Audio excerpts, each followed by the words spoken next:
Olá, meus queridos, sejam bem-vindos a mais uma aula.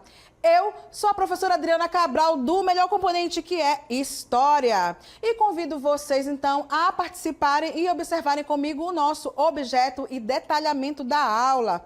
Temos, então, a aula de número 5, objeto de conhecimento, a Primeira Guerra Mundial, detalhamento, rivalidades imperialistas, as fases da guerra, o saldo trágico da Primeira Guerra Mundial. Ficaram curiosos? Então, acompanhem comigo esta aula bombástica.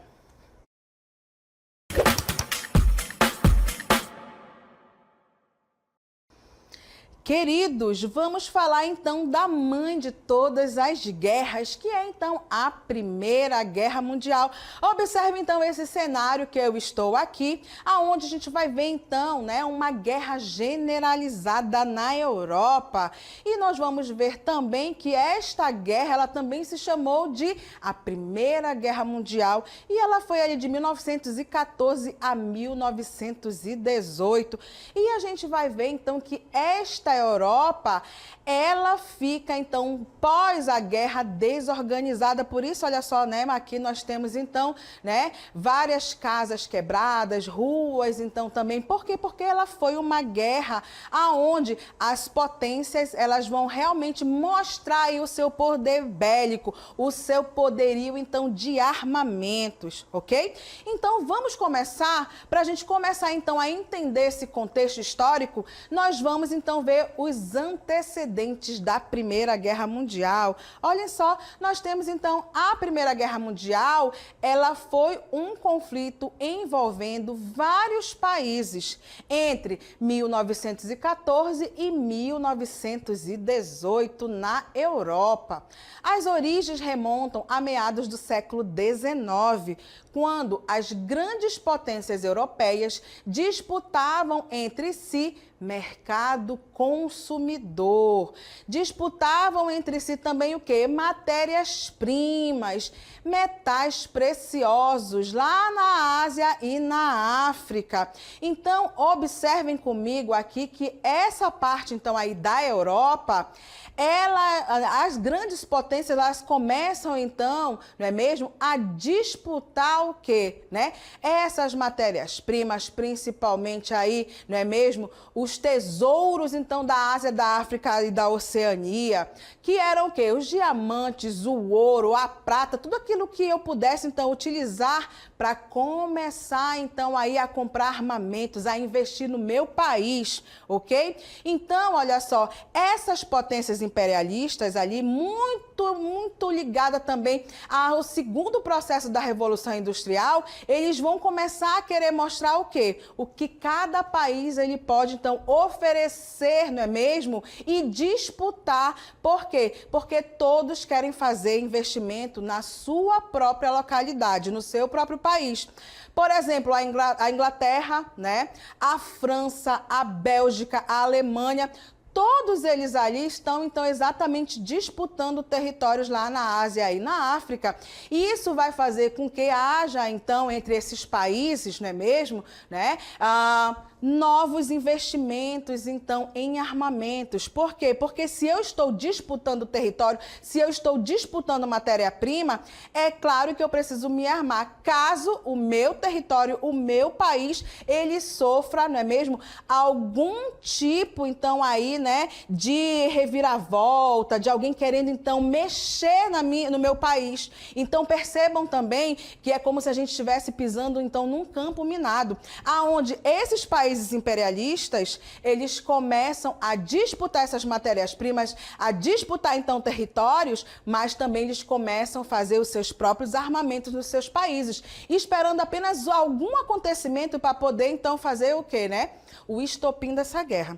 Então, acompanhem comigo, vamos ver ali, a segunda Revolução Industrial, nesse processo que antecede, então, aí, o eclodir, então, dessa Primeira Guerra. Então, nós temos aí a segunda Revolução Industrial, foi uma nova fase de desenvolvimento tecnológico aplicado nas indústrias.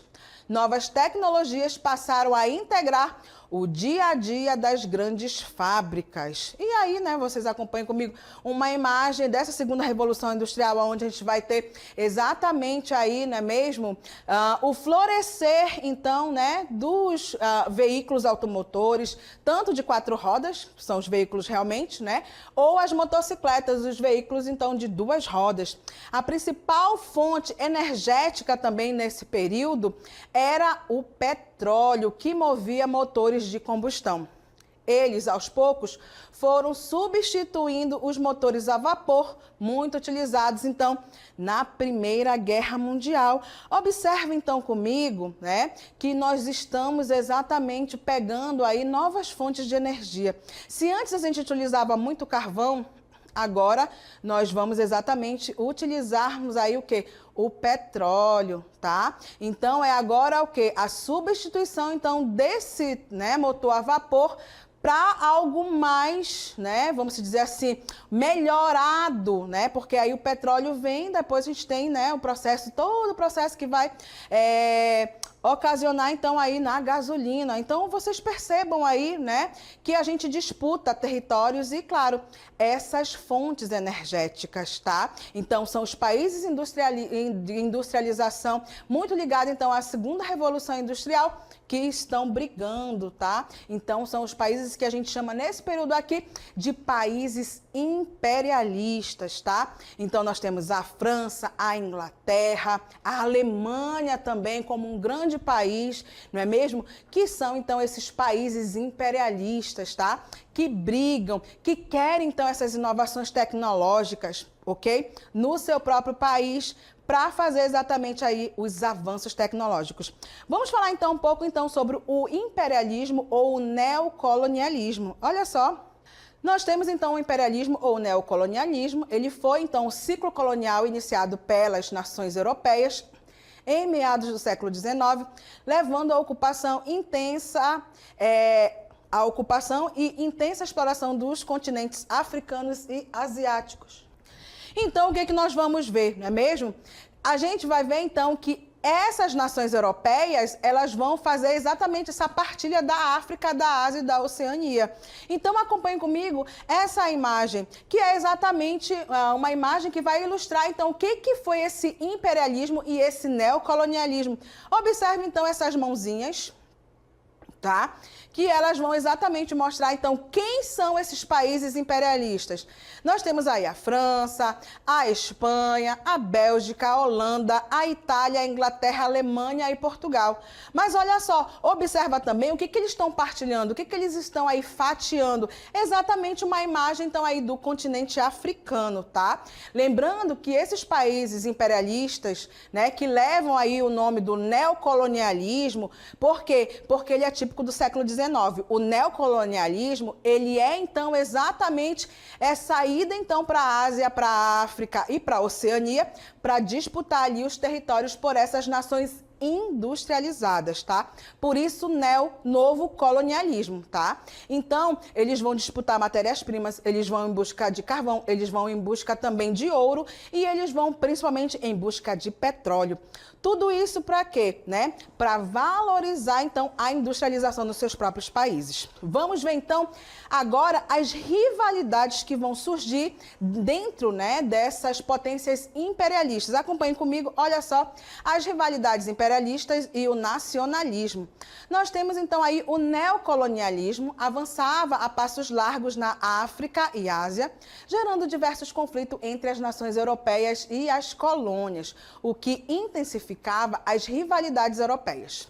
Como destaque, podemos citar, então, o nacionalismo, que é o quê? Um sentimento cultural de pertencimento nacional aflorado em diversas nações, graças aos processos de unificação nacional do século XIX. Isso significa também dizer o quê, né? Que o meu país, ele é teoricamente melhor do que o seu. Então, percebe também que todos esses países que estavam ali, né, mesmo fatiando o continente africano, eles têm esse sentimento muito exacerbado. O que é isso, professora? Está lá pulsando. A Inglaterra é melhor do que a França é melhor do que a Espanha, a Alemanha. Então, tem tudo isso, tá? Para que vocês então percebam que essas rivalidades, elas também estão dentro ali, né, desse antecedente então aí ligada à Primeira Guerra Mundial. Vamos falar também agora sobre um outro processo que é o quê? O pangermanismo, tá? Então, o que é esse pangermanismo, professora, tá? É um movimento, então, originário da Liga Pangermânica, formada em 1886, que preconizava a expansão da Alemanha com a incorporação de todos os povos de origem germânica. Então, percebam que esse pangermanismo é o quê? É, então, ali, domínio da Alemanha. Isso significa, em outras palavras, que países que são contra a Alemanha terão ali, né, rivais. Ok? Então, o pangermanismo, ele é ali liderado, então, encabeçado pela Alemanha. Qualquer país que for contra a Alemanha também, teoricamente, é contra esse pangermanismo. Fiquem aí atentos, então, não é mesmo? Porque a gente está começando a criar, né, as pólvoras que vão desencadear na Primeira Guerra Mundial. Um outro ponto que é interessante é o pan-eslavismo, que é o quê? Um movimento que defendia a unificação política dos povos eslavos em um único país, que seria o quê? Então, a Grande Sérvia. Então, países eslavos, né, ligados ali, principalmente à Polônia, né? A gente tem ali os sérvios. Então, a gente vai ver, não é mesmo? Todos os países, então, ligados ao pan-eslavismo, muito ligado também ali, não é mesmo? A própria Grande Sérvia, que vai, então, dominar. Percebo que se tem algum país que for contra, então, não é mesmo? Esse pan-eslavismo, novamente aí acende, então, aí o quê? Um período de pólvora, né? Né? Começar aí os bombardeios. Por quê? Porque as rivalidades, elas são criadas nesse período, tá? Então, olha só, um ponto interessante também que a gente precisa ver para esses antecedentes da guerra é exatamente o quê? A paz armada. O que foi isso, então, professora? Vamos ver, então, o que era, então, essa paz armada. O período, então, que antecedeu a eclosão da Primeira Guerra Mundial, ele é conhecido com o nome de paz armada, pois as grandes potências, convencidas da inevitabilidade de um conflito e até mesmo desejando-o, aceleraram seus preparativos bélicos. Então, o que isso significa, professora? Lembra lá, esses países, eles estão indo lá para a Ásia e para a África, pegando então o ouro, o petróleo, aquilo que eles conseguem, e estão começando a o quê? Produzir armas no seu próprio território. A Inglaterra, lá na Inglaterra, então, faz a produção.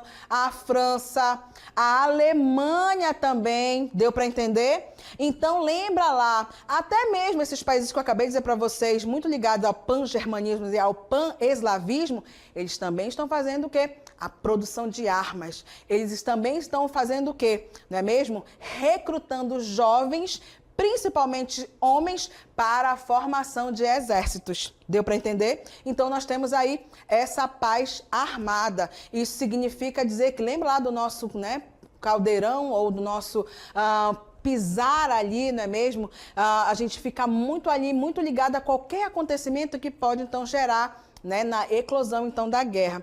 E para a gente, então, ver, vamos ver aí as alianças que são feitas, então, nesse período. Acompanhe comigo ali, nós temos, então, a Tríplice Aliança, que é formada, então, ali pela Alemanha, pela Áustria-Hungria, tá? E Itália. Então, nós temos exatamente aí a bandeira, né, de cada um desses países.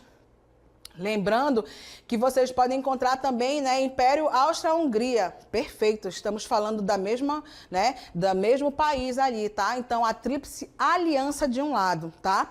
E de um outro lado, nós temos o quê, professora? Nós temos a Tríplice Entente. Tá? Então, a Tríplice Entente, ela é o quê? Formada pela Inglaterra, pela França e pela Rússia. Então, percebam que são todos os países imperialistas, então, ali pegando apenas o quê, né? Esperando um acontecimento, que pode ser qualquer acontecimento, para quê? Para a gente fazer, então, a eclosão desta Primeira Guerra. E olha só, a gente tem, então, né, formada, então, a Tríplice Aliança e a Tríplice Entente. Nós temos exatamente o quê? O grande estopim para o início desta Primeira Grande Guerra, que é exatamente, olha só, né? Temos essa imagem aqui que era exatamente aquilo que faltava, né, mesmo para acender então ali, né, esse caldeirão aí formado na Europa, que é exatamente o quê? O estopim é o assassinato do Francisco Ferdinando, tá? Que ele era um herdeiro do Império Austro-Húngaro, tá? E o que que acontece? Ele entrando em Sarajevo, ele é assassinado, ele e sua esposa. Então, era aquilo que faltava para esses países imperialistas começarem, então, aí a brigar entre si. Tá? Então, esse é o principal, né? Aquele pontinho que faltava para exatamente essa Europa pegar fogo. E aí a gente começa, então, a brigar. Lembrando que tem todo esse processo de rivalidade por trás, não é mesmo? E aqui a gente tem apenas o estopim. Era aquilo que faltava, né? É como se a gente estivesse, então, riscando um fósforo e tacando aí nesses países que estavam querendo brigar. Então, olha só, nós temos as consequências, então, exatamente desse assassinato, que é o quê? A Áustria-Hungria, ela vai declarar guerra à Sérvia, né? E logo depois, quem era que estava ali, né, que queria formar a Grande Sérvia? A gente tem a Rússia, que apoiava, então, a Sérvia. Percebam, então, aí que agora é a briga das alianças que vão começando, então, a formar, ok? E nós temos, então, aí uma terceira consequência, que é o quê? A Alemanha apoia a Áustria-Hungria. Então, percebam ali que era todo o caldeirão que a gente precisava para fazer o quê? Essa explosão, então, que foi exatamente esta Primeira Guerra, tá? Então, nós temos aí exatamente essa eclosão e nós temos, então, agora o quê? As fases desta Primeira Grande Guerra. Olha só, nós temos, então, aí, num primeiro momento, o quê? A guerra de movimento, tá? Temos uma segunda fase que é, então, a guerra de trincheiras. E temos, então, uma terceira fase que é uma nova guerra de movimento. E vamos começar, então, a compreender, não é mesmo? A partir, então, do assassinato do Francisco Ferdinando, exatamente, né? As fases, então, desta Primeira Guerra Mundial. Olha só as características, então, da guerra de movimento, que é, então, aí, né, esse primeiro início, tá? Nós temos, então, aí, acompanhem comigo, vocês têm na tela de vocês soldados, né, que vão começar a brigar, então, nesta guerra, começar, então, a guerrear, tá?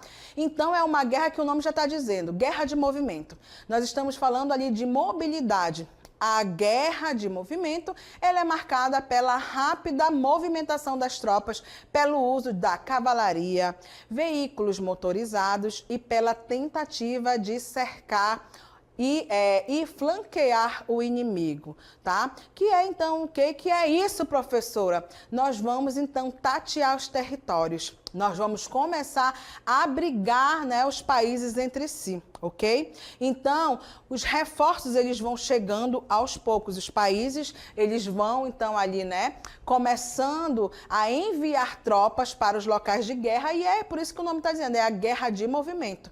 É literalmente disputar o território a território. Nós temos, então, aí ofensivas rápidas, né? Que é, então, uma estratégia central é lançar ataques rápidos e decisivos para desestabilizar o inimigo e forçá-lo a recuar. Então, acompanhe comigo. É exatamente, então, tá? Entrar, então, em choque e aí a gente vai ver o quê? É tentar fazer ataques rápidos para que o inimigo ele possa se desestabilizar e recuar, então, ali para o seu próprio país. Ok? Então, lembra lá que as potências imperialistas, elas estão enviando o quê? Armamentos, elas estão enviando ali para os seus soldados o quê? Não é mesmo? Os uniformes, né? O início das metralhadoras também nesse período, tá? Logo depois, tanques de guerras também, eles vão entrar também nesse período de guerra. Percebam que é como eu falo para vocês, é tatear o território, ok? Então é aquela velha história, é homem a homem, é um homem então brigando com outro, tá? De países então opostos. E aí, o uso das tecnologias também, elas vão começar, né, a acontecer também dentro dessa Primeira Guerra. Só que a gente sabe, né, é o início das primeiras tecnologias. Professora, me diz aí então uma tecnologia. Os tanques de guerra, os aviões com metralhadoras, tá? Então a gente vai ver os dirigíveis, que eram aqueles balões enormes também, utilizados para a guerra e, claro, tatear o território, tá?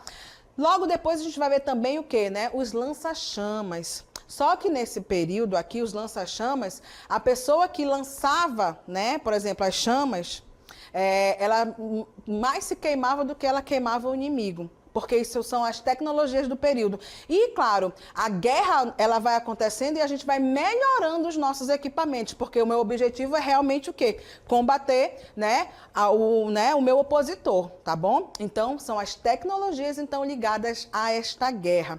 Vamos então, olha, outro ponto interessante são o quê, né? Os cercos. Um objetivo comum é cercar as forças inimigas,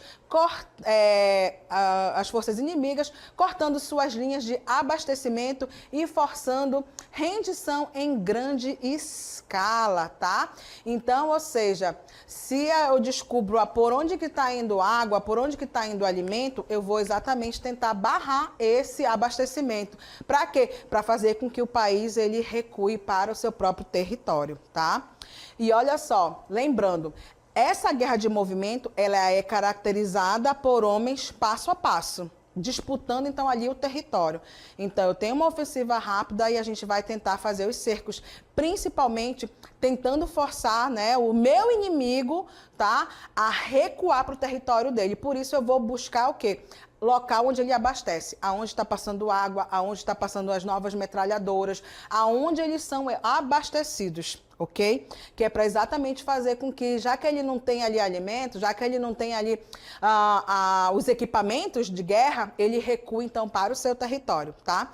E aí a gente tem também o quê? Né? Uma outra característica que é o quê? A guerra de trincheiras, tá? Que é então aí a guerra de trincheira, ela vai ser caracterizada pelo impasse nas frentes de batalhas, com batalhas sangrentas e o uso de novas tecnologias de guerra, como os tanques, os gases venenosos, os submarinos e aviões, tá? E olha só, essa guerra de trincheira, ela é exatamente o quê? Cavar valas, tá? E aí disputar então esses territórios. Acompanhe comigo um pequeno VT mostrando exatamente esse período então das guerras de trincheiras. Ainda que no início da Primeira Guerra Mundial, ambos os blocos militares tivessem planos para uma guerra ofensiva, ao fim de alguns meses a época das guerras relâmpago seria substituída pela época das guerras de trincheiras. No ano de 1917, o conflito ganha novos rumos, pois nesse mesmo ano, vamos ver o início da Revolução Russa. O czar Nicolau II foi derrubado e um governo provisório liberal assumiu o poder. Seus soldados, esgotados e desmoralizados, praticamente pararam de combater.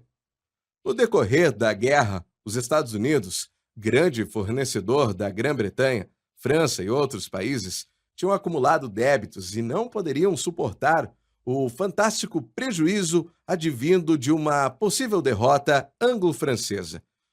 Por essa razão, em 6 de abril de 1917, o presidente Wilson declarou guerra aos impérios centrais. Olharam aí então esse videozinho exatamente mostrando então a guerra de trincheiras. Percebam então que a gente cava buracos na terra e fica ali então, né, como se fosse o teu QG, o quartel-general, e dali você manda os armamentos, não é mesmo? Distribui então para os seus homens. Detalhe, se chovesse, pensem ali né, que fica tudo alagado.